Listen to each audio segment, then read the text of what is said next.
तो क्या करते हैं, वेरिएबल्स और नॉन वेरिएबल्स के बीच में एक रिलेशन को स्टेबल करता है। और उस रिलेशन को स्टेबल करने में जैसे कि मान लो हमारे पास एक वेरिएबल और नॉन वेरिएबल में, जैसे कि मान लो मेरे पास x वेरिएबल था और इस x का कोएफिशिएंट नॉन वेरिएबल है कुछ, तो हमारे पास एक जब कलेक्शन आते हैं तो उस कलेक्शन को हम लोग पॉलिनोमियल्स बोलना स्टार्ट करते हैं। अगर मान लो यहाँ पे हम जो मैथमेटिकल सिंबल्स की बात करें तो मैथमेटिकल सिंबल जैसे हम लोग प्लस का यूज करें, माइनस का यूज करें, डिवाइड का यूज कर रहे हैं, मल्टीप्लाई का यूज कर रहे हैं, तो इन सबों को क्या कर रहे हैं कि एक टर्म्स को दूसरे टर्म्स को ऐड करने के लिए, कंबाइन करने के लिए हम इस मैथमेटिकल सिंबल्स का यूटिलाइज करते हैं। ठीक है, अगर मान लो वेरिएबल्स की बात करें तो वेरिएबल्स और नॉन वेरिएबल्स उन दोनों को जब हम कलेक्ट किए तो जो वेरिएबल्स हैं उनका डिग्री जो है, अगर डिग्री हमारा क्या हो, होल नंबर हो, अगर उनका डिग्री क्या हो, होल नंबर हो, 0 हो, 1 हो, 2 हो, 3 हो, 4 हो, और कुछ भी अगर कोई भी अगर होल नंबर है तो वो पॉलिनोमियल है। लेकिन अगर मान लो मेरे पास क्या हो, नॉन वेरिएबल का डिग्री कुछ भी हो, इंटीजर्स में हो, कुछ भी अगर इंटीजर्स में है, उनसे मतलब नहीं रखना है। अगर वेरिएबल्स का डिग्री 0 1 2 3 4 है तो वो पॉलिनोमियल्स है। इस पॉलिनोमियल्स को हम दो तरीके से डिस्ट्रीब्यूट कर सकते हैं। पहला डिस्ट्रीब्यूशन जो हम लोग करते हैं वो उनके टर्म्स के बेसिस पे करते हैं कि उनके पास कितना टर्म्स अवेलेबल है, और दूसरा जो डिस्ट्रीब्यूशन करते हैं हम लोग वो डिग्री के बेसिस पे करते हैं, on the basis of degree और on the basis of terms. On the basis of terms, जैसे कि मान लो उनके पास एक ओनली वन टर्म्स है तो उनको हम लोग मोनोनोमियल्स बोलते हैं। ठीक है, मोनोनोमियल्स बोलेंगे। अगर उनके पास दो टर्म है मतलब तो उसको हम लोग बाइनोमियल्स बोलते हैं। अगर उनके पास 3 टर्म्स है तो उसको हम लोग ट्राइनोमियल्स बोलते हैं। 4 टर्म्स है तो उसको क्वाड्रिनोमियल्स बोलते हैं।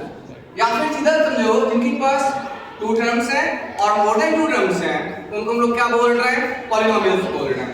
जैसे अगर हम मोनोनोमियल्स की बात करें तो ax मोनोनोमियल है। ठीक है, अगर हम बात करें बाइनोमियल्स की तो उनके पास ax plus b ये मेरा क्या हो जाएगा, बाइनोमियल हो जाएगा।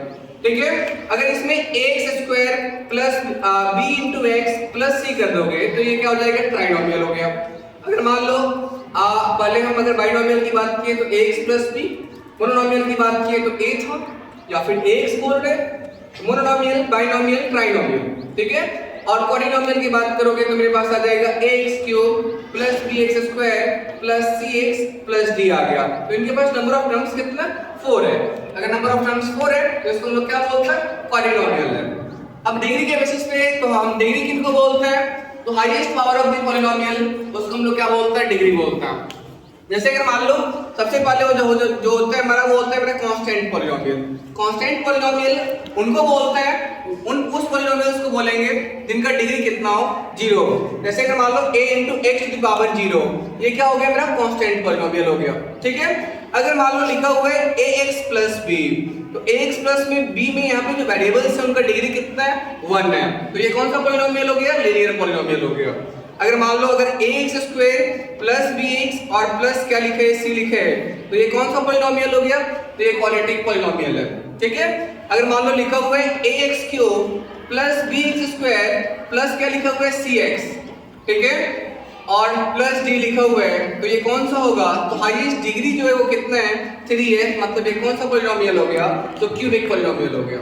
अगर मान लो लिखा हुआ है ax to the power 4 plus bx cube plus 3x cx square plus dx और प्लस e लिखा हुआ है, तो ये क्या हो जाएगा, बाइक्वाड्रेटिक हो जाएगा।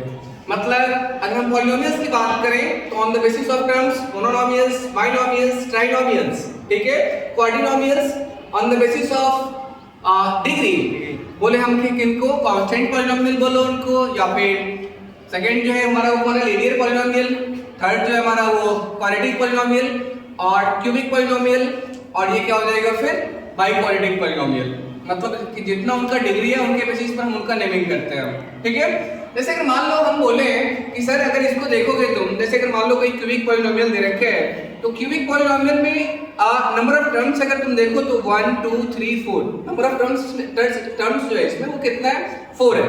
तो इसको हम लोग बोल सकते हैं क्या कि ये क्वाड्रिनोमियल है। ठीक है, लेकिन अगर मान लो ऐसा भी हो सकता है कि जो bx स्क्वायर है वो 0 के इक्वल, x स्क्वायर जो है, x का जो यहाँ पे डिग्री है b के साथ b जो इनका कोएफिशिएंट है, उनका जो x का डिग्री है वो 0 के इक्वल है। जैसे अगर मान लो तुमसे पूछे कोई, जैसे इसमें देखो तो x डिग्री तुम 0 रिप्रेजेंट कर रहे हो, लेकिन कोफिशिएंट जो a है वो 0 के इक्वल नहीं होना चाहिए। जैसे लीनियर पॉलिनोमियल के एग्जांपल दिए, तो लीनियर पॉलिनोमियल में भी क्या होना चाहिए, जो लीनियर पॉलिनोमियल है उसमें x का जो कोफिशिएंट है वो 0 के इक्वल नहीं होना चाहिए। अगर वो 0 के इक्वल हो जाएगा तो ये वाला टर्म 0 हो जाएगा, फिर तो तुम्हारे पास जो बचेगा वो सिर्फ b बचेगा, तब तो वो क्या हो जाएगा, तुम्हारा कांस्टेंट पॉलिनोमियल हो जाएगा। वैसे ही अगर क्वाड्रेटिक पॉलिनोमियल्स की बात करें तो क्वाड्रेटिक पॉलिनोमियल्स में जो हाईएस्ट पावर है, हाईएस्ट डिग्री है, वो तो उसको हम लोग बोलेंगे कि ये क्वाड्रेटिक है। जैसे हाईएस्ट डिग्री में 2 है इनका, तो ये क्वाड्रेटिक है। लेकिन इस जो कोफिशिएंट है हाईएस्ट डिग्री का वो 0 के इक्वल नहीं होना चाहिए, तब बोलोगे कि ये वो पॉलिनोमियल है। समझ में आ रहा है? जैसे अगर मान लो इसके बाद क्या होता है, तुम लोग पढ़ा होगा क्या कि हम लोग जो पॉलिनोमियल्स हैं, जैसे एक होता है तुम्हारा जीरोस ऑफ द पॉलिनोमियल्स, ठीक है, और एक होता है फैक्टर। तुमने पढ़ा होगा क्लास 9 में, याद है? कितना पढ़ते हो?